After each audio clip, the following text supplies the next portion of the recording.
Are there safe ways to invest in cryptocurrency or ways to invest that you're not worried about? Yeah, absolutely. So, when you talk about ways to invest in this, besides just buying the currencies, which I think is a very legitimate way to do it, but there are stocks out there that are starting to get more revenue from this. So look at something like Taiwan Semiconductor. They make all the chips that all these miners are using. So people talk about, how do I buy the picks and shovels? Taiwan Semi is a perfect example of that. You can look at something like IBM. They're using blockchain technology to build different platforms for Walmart. That's been announced in the news. So there are ways to get exposure to this, and these are companies that are fully transparent, fully disclose exactly what they're doing. Bill? Brian, what about the SEC's role in all of this? If you're the head of the SEC, do you sit there and think that maybe Riot Blockchain or companies like them have pulled a fast one? And what do you do about that? Well, I think, the SEC has done a great job over the So it's really interesting. Obviously, crypto is still the wild, wild west. So we do have this issue of, a lot of scams out there, a lot of bad investments that can be dangerous. So what I highly recommend is, you should for sure be diversified. Don't put all your money into one coin or one currency. For me, I really like the Coinbase coins. So I think a safe bet for any crypto investor is Bitcoin, Ethereum, Bitcoin Cash, and Litecoin. You can't really go wrong with any of those coins.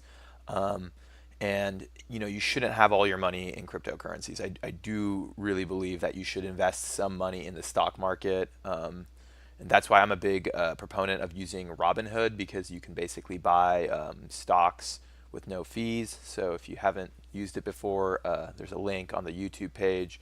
Definitely check that out. And you can also buy cryptocurrency if you're in California and some other states with no fees, which is great.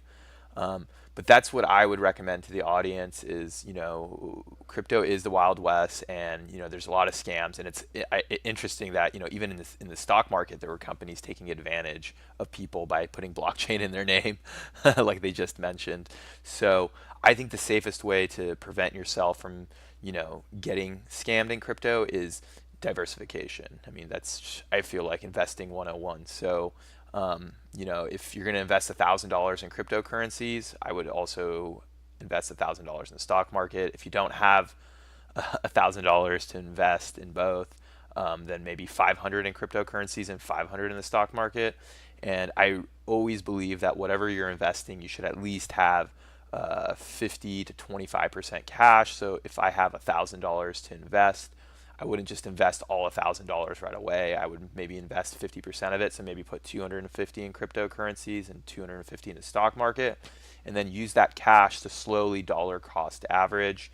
If you're not sure what dollar cost average is, definitely there's a lot of information on YouTube, and I'll try to make a video for the audience to kind of explain what dollar cost averaging is, because you can't really time the market, but when you do see those big dips, you might want to be a little more aggressive, and that's exactly what I did. I mean, we did now, if you have time to go through my channel, we finally got back to $500 million market cap.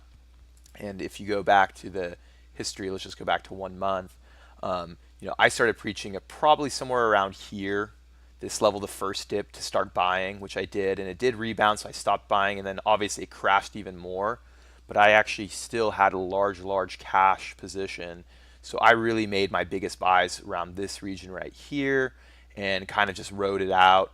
And even when it was still under 400 billion, I was preaching to buy. And as you can see, we got the recovery coming.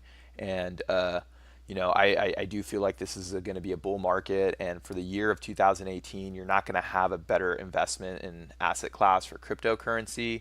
I still think the stock market's good. If you were lucky enough to get into real estate earlier on, it's great.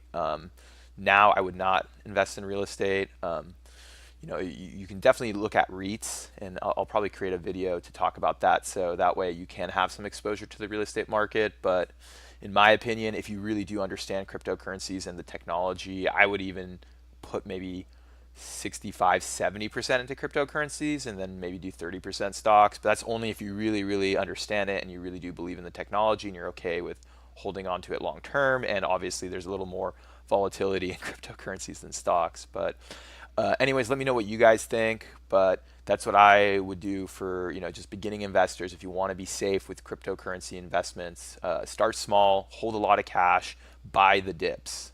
For sure, that's investing 101. So always have some cash ready, because no one knows when the dips are coming, and you want to be buying when the dips are. And go through this channel, because you can see that when I made these calls, it worked out. But even when we hit this low point, I still had a large cash position to buy even more. If it did go down to 200 billion market cap, 100 billion, I was going to keep buying, and I was sitting on a fat stack of cash ready to buy this dip. If Bitcoin went down to even $1,000, I had orders set at 1,000. So anyways, have a great weekend, and I will talk to you guys soon.